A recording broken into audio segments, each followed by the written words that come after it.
Okay, let's do this thing, folks. What a long night. Wow, this show was like, what, 5.5 hours? What do we got, 11 o'clock tonight, folks? Double or nothing. Now, I do want to say something before we do begin this show. Unfortunately, my co host was not able to do the show tonight. He really wanted to review it. We still talked through it and he still saw the show. We kind of went back on forth, messaging online and whatnot, but he had something to take care of important today and he thought he would be back but to do this review. He was looking forward to it, but unfortunately, he was not able to do the double enough. And trust me, he really wanted to do this. We would have had a long talk. We probably would have went almost like 2.5 hours, maybe, or 2 hours if we both talked about the show. He still gave his opinion on what he saw tonight from Double or Nothing, and some were different, some were mostly similar. Similarities and differences to what we thought on the show, but it was still an overall great show in my opinion. I don't know about what he thinks about overall the show. He haven't really messaged me back about that. And some other people thought it was great too. It was a very long show. I'll say that. These AEW pay per views are very, very long. I liked it better when they were on Saturdays. I wonder why they stopped going on Saturdays and they just go Sundays now. Because I liked it when they were on Saturday. I felt it was more convenient and kind of easier, if you ask me, than doing it on a Sunday.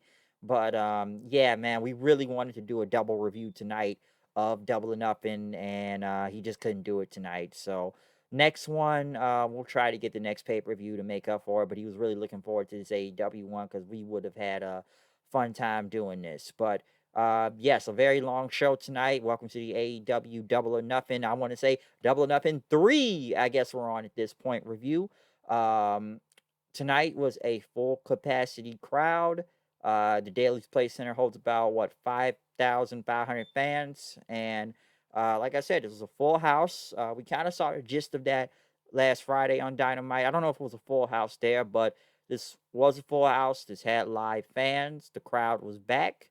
I'm sure a lot of people were happy to see the crowd and whatnot. Some say they were emotional because I guess they were finally glad fans happy, were back. I wasn't really emotional about it. I was like, all right, the fans are back. So boom, there you go. They've got to come back at some point in time.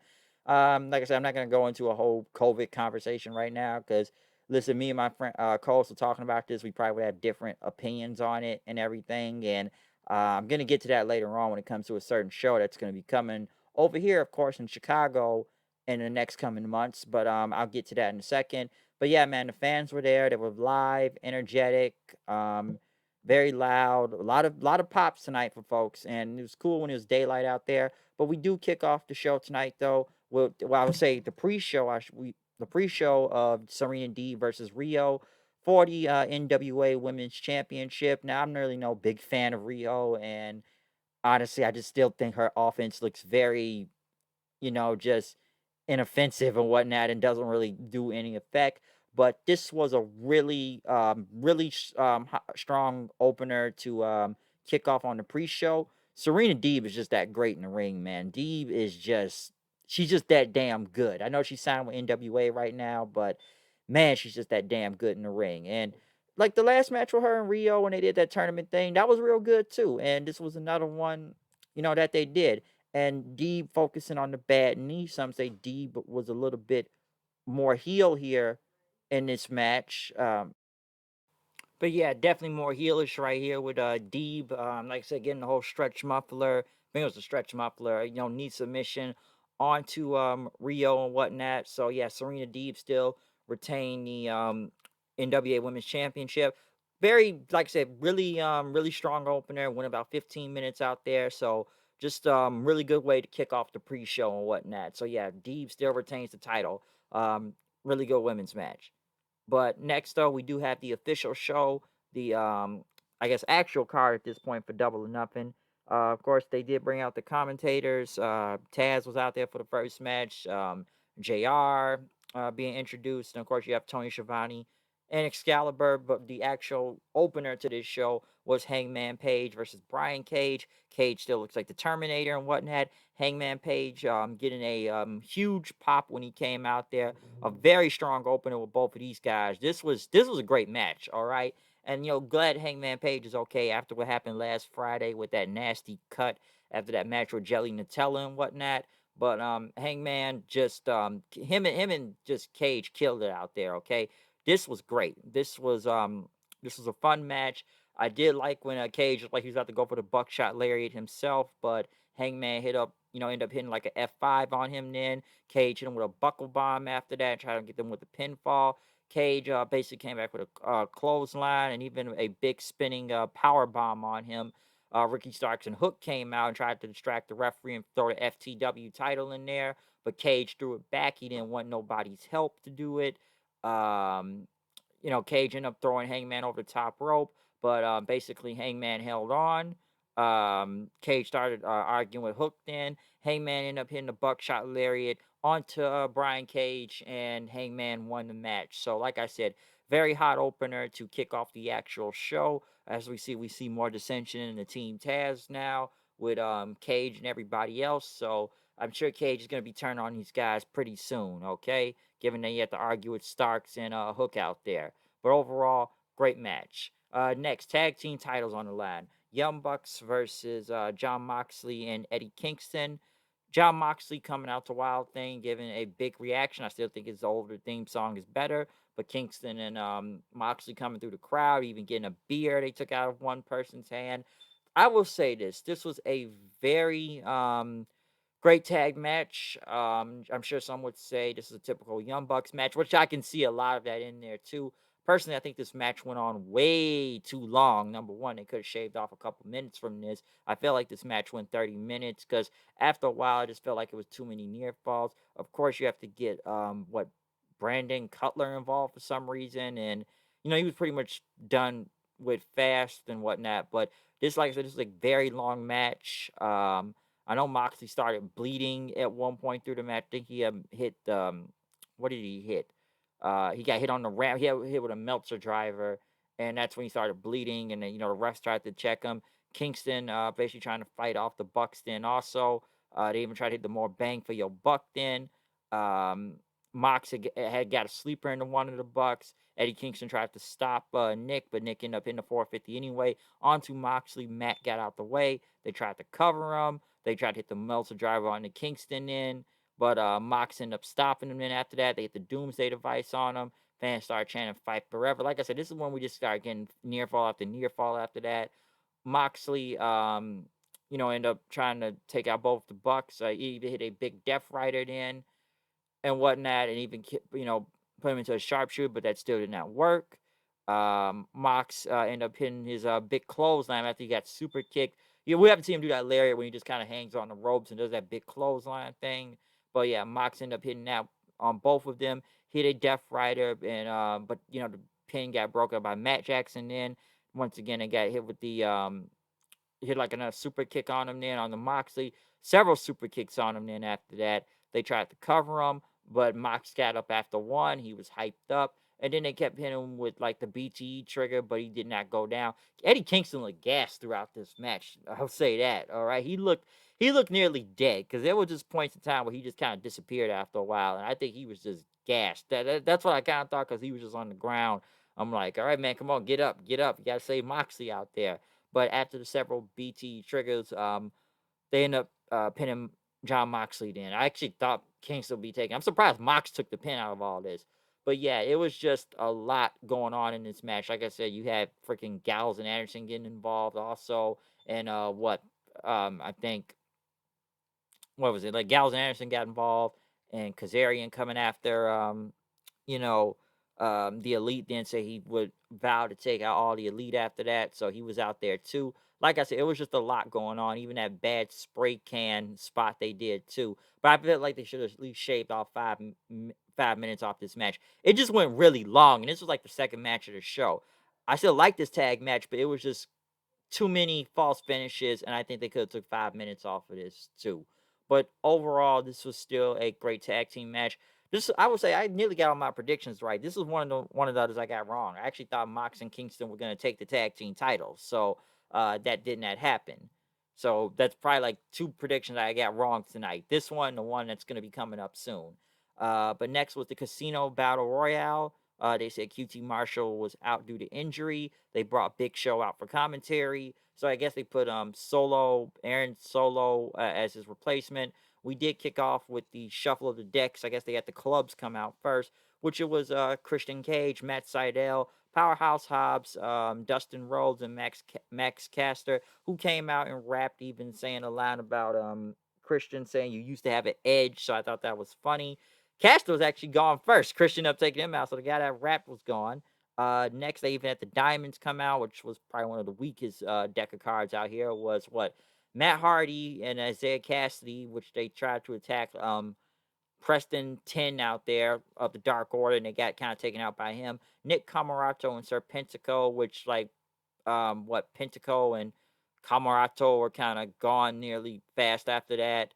Hardy and him was still in this match, so like the Diamonds were pretty much gone in they were just gone fast. Camarato ended up hitting Rhodes with like a bullhorn or like a bull rope and whatnot, which Hobbs ended up throwing Dustin Rhodes over the top rope. Then Matt Hardy and Isaiah Cassidy finally got in the ring after that. The Hearts were out there next, which was Brian Pillman Jr., Griff Garrett, well, just the Varsity Blondes in general. Colt Cabana, Anthony Bowens, and Pentagon Jr., who looked like the Joker for some reason. Even 10 of the Dark Order had like a Joker thing going on with him, too. And then, Hobbs had to end up, I know Hobbs was gone, but he ended up coming in the match later on. Next was the Spades, which was Jungle Boy. Pretty good reaction out there. Mark Quinn, I don't know why they got Private Party out there dressed like they running a restaurant for some reason. Aaron Solo, Evil Uno, and Lee Johnson. Uno was gone fast. Jungle Boy ended up taking out Pentagon Jr., and that's when Hobbs got back in. I know he took out both Private Party, I believe, was gone after that. Who because what? Yeah, he took out Private Party. I know he made one of them scream really loud. Well, who did that scream? I think it was Isaiah Cassidy. Cage ended up eliminating Hobbs then. And then like the final person was who's gonna be the Joker of all this was Leo Rush.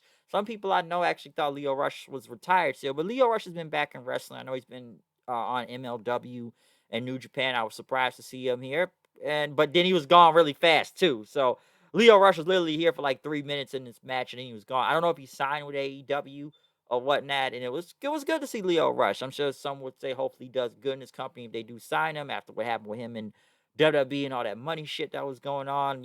Hey, he can't feed his family on a $600,000 salary and whatnot. But I'm gonna get into a little bit more about him later on too. But yes, Leo Rush was in this battle royale. Like I say, he wasn't really gone. He wasn't really here too long. I know he took out Private Party. Yeah, he took out Private Party. I believe, but um, basically, no, Private Party. No, Matt Hardy ended up throwing him out. Then after that, but yeah, Leo Rush was here for like 3 minutes. But yeah, Matt Hardy and Private Party was still in this match. They started beating up everybody that was in there. Christian basically took out Private Party, I believe. Jungle Boy and Jungle Boy and Christian took him out. Basically, I think it was only 3 left then after that, which was Matt Hardy, Christian, and Jungle Boy. So Matt tried to team up with Christian because Attitude Era, but then it only became Christian and Jungle Boy right after that. Basically, Jungle Boy ended up getting the win. He ended up eliminating Christian. I was actually kind of surprised to see that. I think it was the right move. I predicted Christian to win this match just because I'm sure we'll get Christian versus Omega at some point in the future. I do believe if Christian won, I don't think the crowd reaction would have been as good as they did with Jungle Boy. I say that because Christian, I feel like people been just kind of up and down on Christian ever since he got into this company and whatnot. But he still does get a very good reaction when he came out there. But I guess they had the younger, just a young guy go over the veteran right here. So this wasn't bad. Like I said, it was not bad. Wasn't bad at all. So Jungle Boy, he will get a title shot soon against Kenny Omega, and it's a big win for Jungle Boy too. Because I've always said before, Jungle Boy, he has potential. Some say he's on the verge of being a breakout star at one point if he ever goes singles and whatnot. Because like I said, I like him and Luchasaurus. They're not a bad team. Luchasaurus, I think, is okay. Now they just get rid of the freaking midget out there, they'll be okay. You don't need the dwarf dong sucker with them, but as a lot of people would say on the internet. But yeah, just keep Jungle Boy and Luchasaurus together. Just get rid of the midget. But overall though, Jungle Boy got the win, and the fans were happy with it.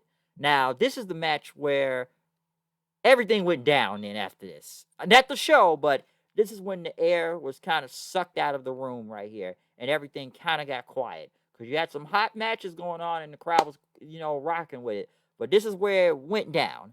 Cody Rhodes versus Anthony Ogogo. Of course, we have a ceremony for Memorial Day, for some, some servicemen and whatnot of the military. But then we bring Anthony Ogogo out first. And then we bring out Cody, Captain America, Super American Cody Rhodes, who looked like Homelander from The Boys, if you've seen that show. Listen, this match right here, this could have been on Dynamite, and I don't think a lot of people would have cared. It wasn't a bad match. At least we finally got to see Ogogo wrestle a full match this time. He wasn't bad in the ring. Nothing wrong with that. But Cody ended up winning with like the, Gringo Killer Vertebraker. He won with the Vertebraker and even won with the Crossroads. And it was like about, 10 minutes, I think. So, yeah, Cody, I just said it before. Here we go. Cody Rhodes, once again, he puts himself over. And even when Cody came out, he didn't really get that big of a reaction, too. I know he had a better reaction on Friday on Dynamite, but, with Cody Rhodes nowadays, I just don't think a lot of fans are feeling him. And I think this was a bigger test to see what the fans think of him now, since you actually have a full capacity crowd this time. Because I've seen the internet mostly shit on Cody, which some of the extent a lot of people are right about what they say on him. But yeah, Rhodes, though, I just kind of looked at it like, all right, he got the win and everything, but it's almost like I just felt like it was Cody putting himself over again. And come on, was Cody Rhodes really going to lose this match? I never thought he was ever going to lose, okay? It's Memorial Day weekend. He's being the whole American dream. I have a dream speech and whatnot. He's just super American Cody Rhodes. You got this service, for the army, military, and whatnot before the match even happens. So who really believed Cody Rhodes was ever going to lose this match? Think about it. And I just felt like he was putting himself over. And here's the thing with Cody now. So let's get this straight. You beat your underling, and now you beat your underling's, number one guy in his crew. You might as well just have Cody run through all of QT's crew. You've already beat QT. You beat the leader. You beat his number one guy in his whole stable. So what do you just have him kill the Camarato and the Solo and whoever else is in the group and whatnot? Because I just felt like it's just Cody putting himself over again. So yeah, Super America, Captain America, Superman, just everything. He had to suit up tonight, folks. Oh, by the way, he didn't have the Snoop Dogg version of his song. He had his regular music out there, and I think the crowd wasn't really feeling him. This is probably like the weakest match tonight, if you ask me. This is probably the weakest one. The match was okay. I think Ogogo did good in the ring. It's just, man, I could have put this on Dynamite, just on Dynamite itself, and you would have just been good from there. But this was the match that just kind of took away from the momentum of the show, and it was just like, boom, it just went down. That's what it felt like. But yeah, Cody Rhodes, folks, the new Jeff Jarrett Triple H out there, puts himself over again. So hey, that's Cody for you. He didn't really need to go over. And people, they thought Go was gonna go over, but I'm like, nah. I never believed Cody was ever gonna lose. I just knew he wasn't gonna lose, and Cody won, man. Hey, it's Memorial Day weekend, man. He did it for America. He did it for America. Next, Miro went against Lance Archer for the TNT title. Archer tried to do this giant dive to the outside of the ring, and he botched the hell out of it. By God. This match was okay. They made Miro look super strong. Jake Roberts tried to come out there with a snake and whatnot, but Miro knocked Roberts down. He took the snake. I guess we never saw the snake, but the snake that was supposedly in the bag, he threw the bag up the ramp. He was about to take out Jake Roberts, but Archer ended up cutting him off with a big choke slam in. Archer ended up, going back on Miro, taking him down, but Miro came back. He went for his, finisher. I keep trying. It's not called an accolade anymore. But he kept punching him to the back of the head and like to his back, and he ended up hitting the what they call it, the game over and whatnot. And Miro won clean. So as my friend said tonight, Steven, Miro beat up Jake the Snake and Archer, and he did it clean too. So like I said before, they should have booked Miro like this many months ago once he first came into this company and all that goofball crap when he came in. So yeah, Miro went over right here, so I never really believed he was ever going to lose the TNT title. All Out will be back in Chicago on Labor Day weekend, Sunday, September the 5th. Will I go to that show? I'll think about it. I'll think about it.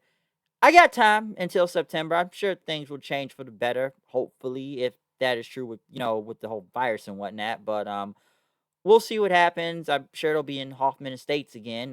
Yeah, it's so funny every time when they say Chicago, it's not really in Chicago. Okay, trust me, it's in Hoffman Estates, Illinois. It's not in Chicago, Illinois. It's like almost 20, 30 miles away from downtown. See, I liked it better when it was at Revolution because it was at the Wintrust Arena and it was in the heart of the city. You were actually in Chicago at McCormick Place and whatnot. But that's when they were doing that whole C2E2 thing at the time, the whole Comic Con like thing during that weekend back in February last year before the whole pandemic happened. And the Wintrust Arena is not a bad arena. Also, it's a pretty big arena and whatnot. Um, so it's not bad, but I like going there better. Maybe it was convenient.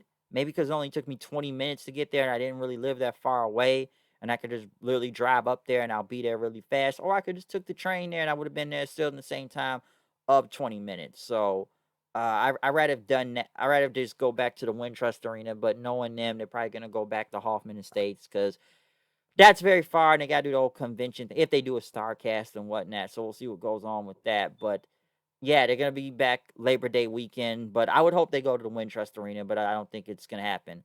But yeah, I will think about going to All Out. I've been to all the other All Outs. I've been to All In, so might as well just go to another one.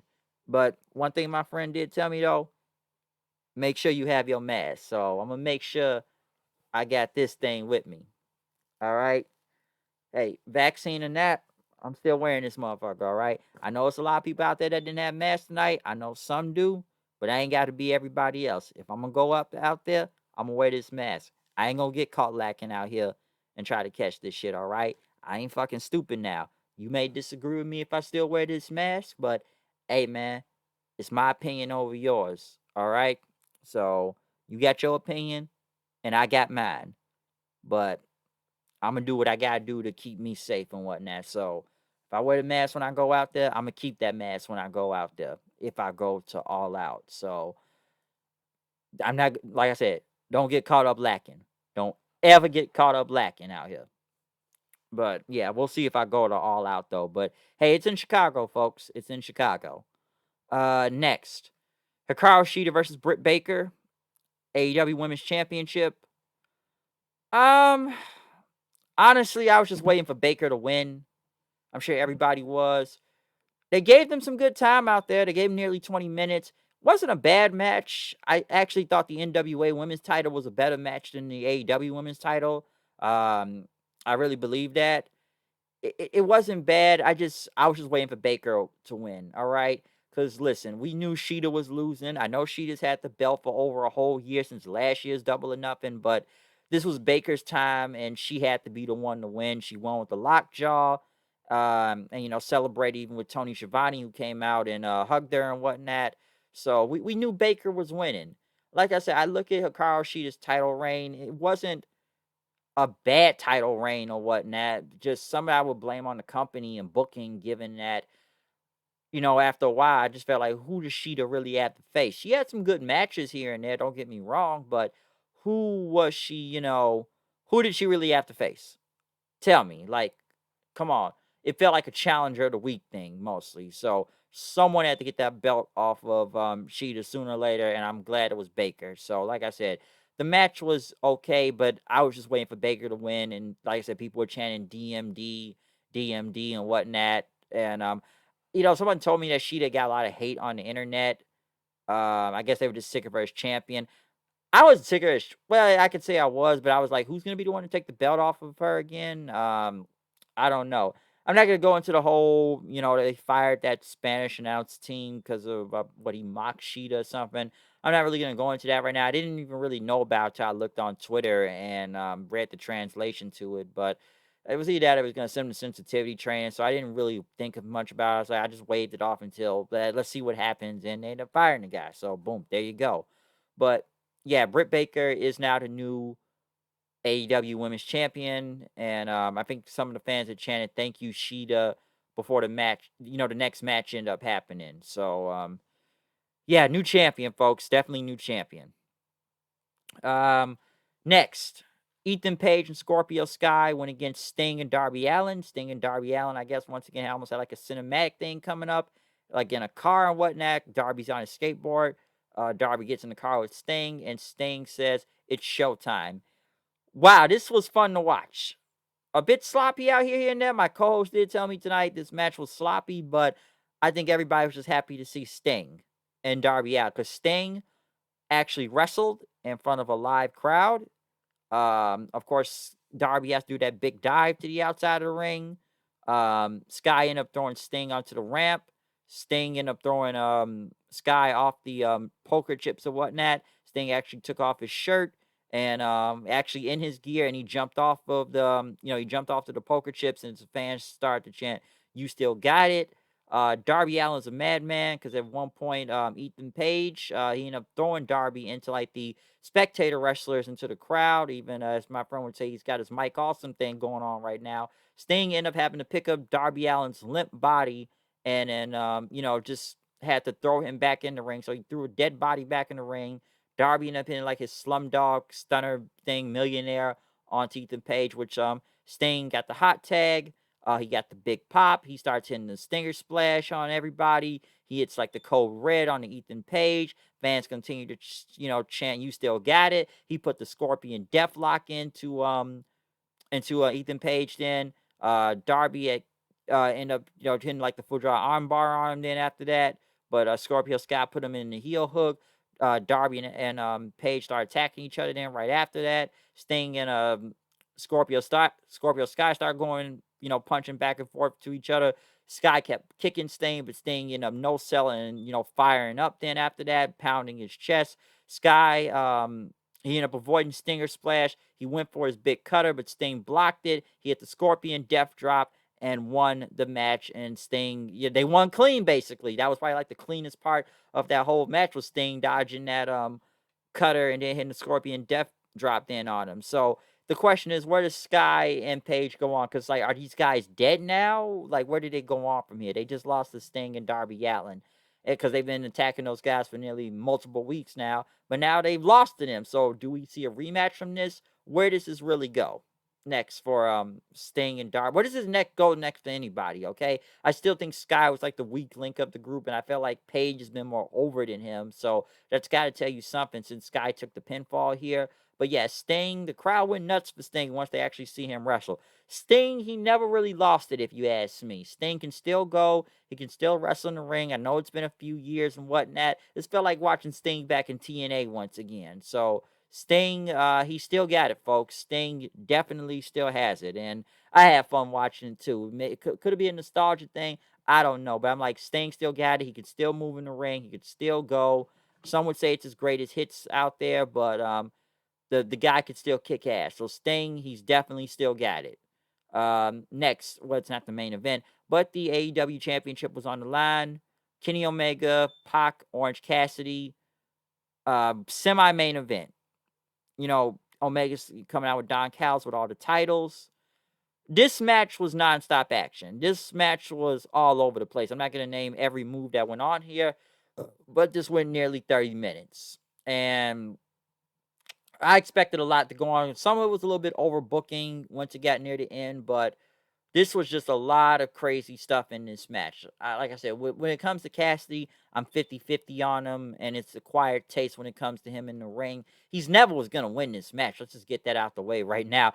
I don't think anybody thought he was going to win. The reason why he was in this somewhat semi-main event, because we know how the crowd would react to him. Thank God this wasn't a one-on-one with him and Omega, but Pac was still great in this match, too. Just a lot of just insane shit was in this match, okay?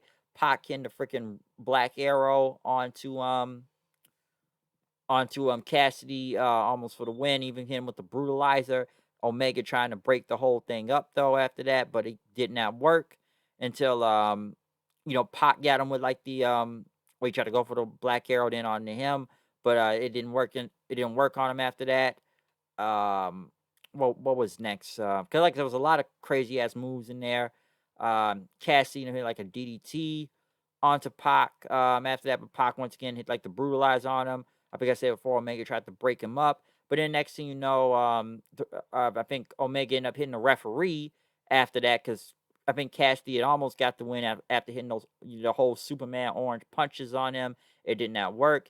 Callis ended up throwing all 4 title belts in the ring just to hit Pac with. Like, I felt it was a little bit overboard once they started doing that. We got to hit him with every title belt just to take Pac down.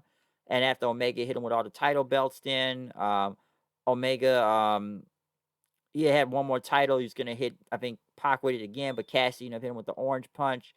Cassidy got the 2 count then, but Omega ended up rolling it over onto Cassidy, getting him the 3 count, and Kenny Omega still retained the AEW World Championship. So, like I said, nonstop action, great match. Some would say it was the best match out of the night. I just thought it was great though. Come on, Omega was never going to lose the title. Let's kind of get that out the way right now. Who really believed he was going to lose the belt? I'm glad Pac did not take the pin because I would have been really confused if he took the pin over Orange Cassidy. So Cassidy, they got to just now put him back somewhere in the mid card, lower card at this point because it's not like they're going to put him back in the world title picture again since he did take the pinfall right here. Now, some would expect, I expected more kind of screwy stuff near the main event of this whole thing because, yeah, they had the Bucks and Gallows and Anderson come out and celebrate with Omega. Some were expecting Moose to come out. Some were expecting Sami Callihan. I kind of expected it since they were kind of saying on Twitter and whatnot. So I probably would have saw them coming tonight, but that did not happen. They also had another announcement. I guess since with their Rampage show coming to TNT and whatnot in August, they had a new analyst for or I guess commentator and a coach. They had Mark Henry, the world's strongest man. It is kind of odd watching Mark Henry come out, not to 3-6 Mafia. And I'm very surprised he is here in AEW. But some people are saying right now, we can thank Randy Orton for that. Because, by God, they don't call him the Legend Killer for nothing. Come on, he's had Big Show over here now, Christian, Matt Hardy, and now he's had Mark Henry. The last time we saw Mark Henry on WWE TV was when Randy Orton berated him and had him riding off into the sunset with his little scooter and his messed up foot and knee at the time. And now he's in AEW. I think it's kind of funny to see both Mark Henry and Leo Rush in AEW right now, given that these niggas was just beefing not that long ago on the internet. That's some old nigga versus young nigga type shit. But now they're both in AEW. So I don't know if everything's all cool and whatnot, but I just thought it was kind of funny. Like, weren't these niggas just beefing not that long ago? So why it's kind of funny why they're both in the same company now. But now we get to the main event. The Inner Circle versus the Pinnacle in a Stadium Stampede match or Stadium Stampede 2. Listen, I don't think this match really needed to happen. I still think this is unnecessary. I kind of understood last year, given that there were no fans last year, but then it's like you have fans this year. It's like you did this match only just to, get a reaction out of the fans.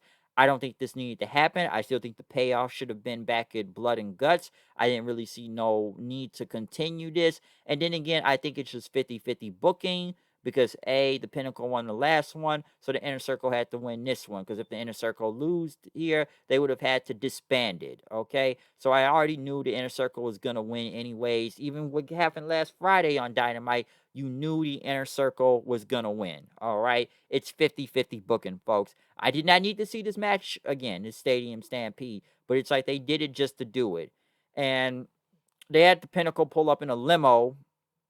It looked like at first, but the limo was out the field, and who was out there? He was out the field, and MJF got out looking for the Inner Circle. Next thing you know, Chris Jericho's music hits, and there's flames, and the Inner Circle were all dressed in black, and they all rappelled down to the football field. So they came out like on harness and rappel. I don't know how much of that was edited and whatnot, if they really did that themselves, but yeah, they pulled down all the way, you know, and repel like it's some action movie and stuff. I have a lot more to say. I'm just going to go over the match here, or if you want to call this a match. But they chased MJF to the limo. MJF got back in the limo. FTR came out in this truck then. Next thing you know, everybody starts brawling all over the football field then. MJF gets out of the limo, but Jericho was standing there waiting for him then. Jericho and MJF end up, fighting. After that, Jericho trying to throw MJF to the back into the trunk, slamming it on him. MJF then, I think he had a fire extinguisher and sprayed it on him, telling Jericho to go screw himself. They fought into a building then. MJF threw some coffee in his face, and then, he had a telephone like Jericho can't come to the phone right now. He's got his teeth down his throat. Jericho had a megaphone then, and he starts screaming into MJF's face then, yelling at him. They fall into like the Jackson Jaguars, I guess, coaching room, which they had the head coach there and some assistant coach just watching, and with MJF and Jericho brawling in and even throwing footballs after that. I guess one of the coaches handed Jericho a laptop, which he hit MJF with it. He threw MJF over into the next room where he landed onto a table. Then after that, and even I think the coach says, "Holy shit, awesome," and whatnot, because he didn't really know what to do. He's just watching this fight and whatnot. They went to Wardlow and Hager then brawling somewhere in the building. They fought into like a meat freezer where we saw these fake pigs there. Then after that, and Wardlow ended up spearing Hager through a wall. Then, so I think Hager is kind of done after this. They went to Sammy Guevara and Shawn Spears where Guevara was looking for him. And then they had Shawn Spears sitting in some dark room with chairs sitting all around him. Looked like he's about to play musical chairs in the dark. Or it looked like some type of shit from the Reservoir Dogs or something like that. And then Spears and Guevara start going at it. Then trying to hit each other with chairs. Spears had some handcuffs with it. And whatnot. Because I think Guevara had he had Spears on like some platform he's gonna jump off of, but it didn't work. But Spears ended up handcuffing him somewhere, and I guess Guevara saw some bolt cutters, so we went to somewhere else then, which had a nightclub area then. So now we got a nightclub with these random people just all sitting around. I don't even know if they were partying, but they were sitting there drinking. LAX walks in there, or just Santana Ortiz, and they see FTR and Tully Blanchard by the bar, and then Santana Ortiz to start beating up these random people, hitting them with beer bottles, and then they get close, and then they just kind of stand there then for a second, looking at each other at this big table and stuff, and next thing you know, the DJ stops the music, and who is it? It's the DJ? Conan. Conan's the DJ. So we got to see LAX kind of reform back with each other to team up just to fight FTR then, leaving them on the ground, bleeding, and I guess fought down an elevator. I'll say this. I did pop when I saw Conan. All right. I did pop when I saw Conan. And I'm like, all right, LAX is back in this bitch. So I was actually waiting for the LAX music to hit then. But they went back to Jericho and MJF brawling again somewhere. MJF hit like a cardboard cutout of Shaq Khan. Jericho said, "You've done it now." They fought in some boardroom then. Jericho stapled something to MJF's head, something about the Jaguars and whatnot. MJF ended up power driving Jericho into on a boardroom table, which Jericho kicked out. And then he had a hammer, was going to hit him in the arm with, but Jericho hit him with a trash can. And then he opened some door and he had his baseball bat and hit MJF with it. And he threw MJF through some glass then and whatnot. So he basically picked him up then, and I guess dragged him somewhere else.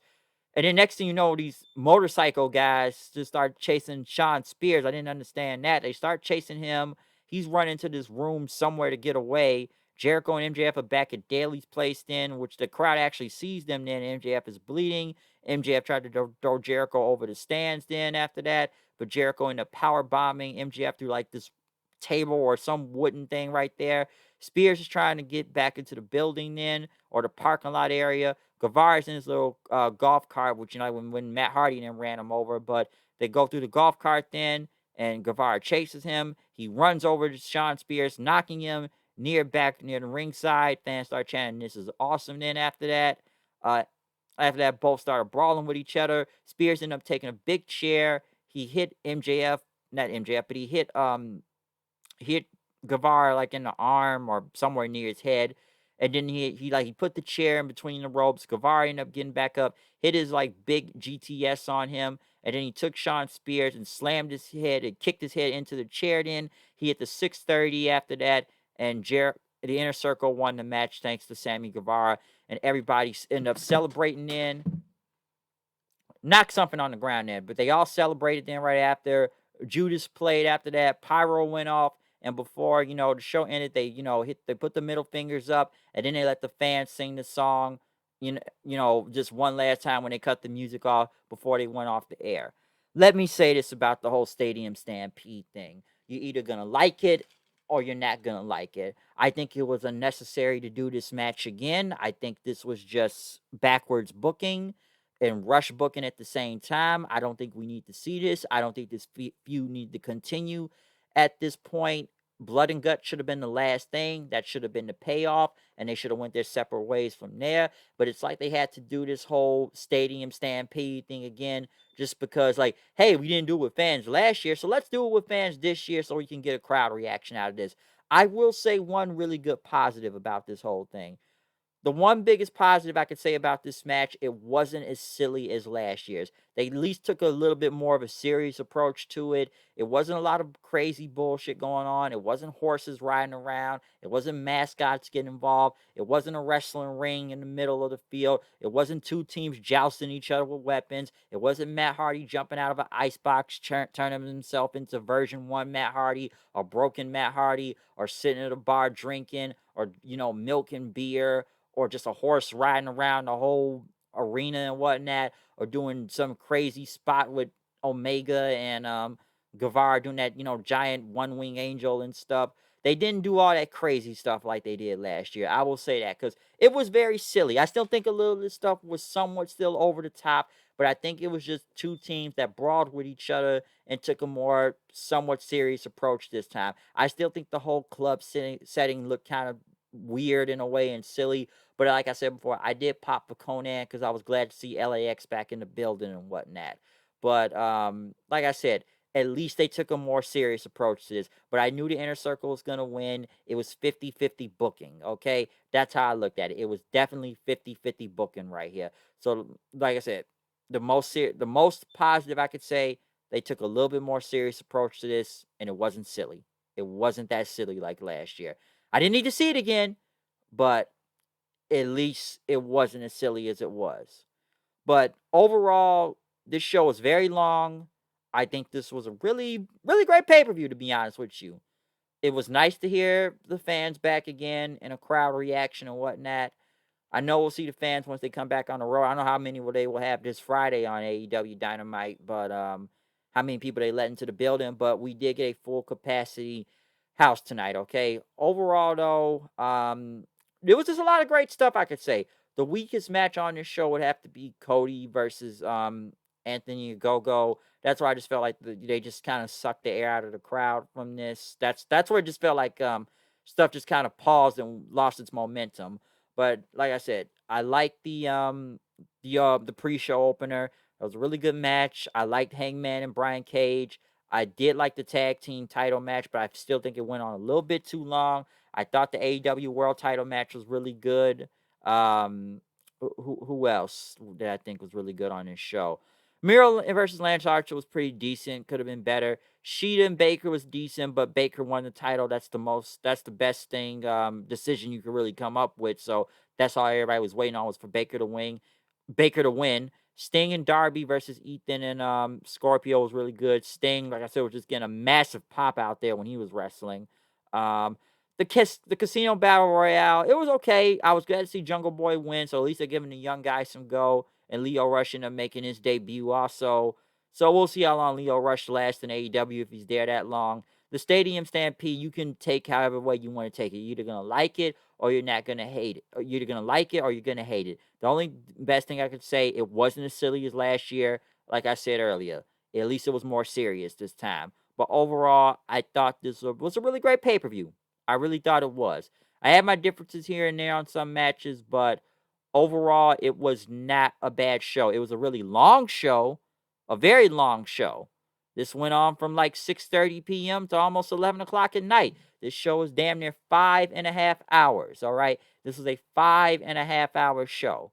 So I'm glad I don't have nothing to do tomorrow, because I'd probably be tired at this point doing this review. Honestly, if me and my co-host did this review, we probably would have been talking about this for almost 2 hours, including along with a lot of stuff when it comes to this show. So hopefully we get the next review in.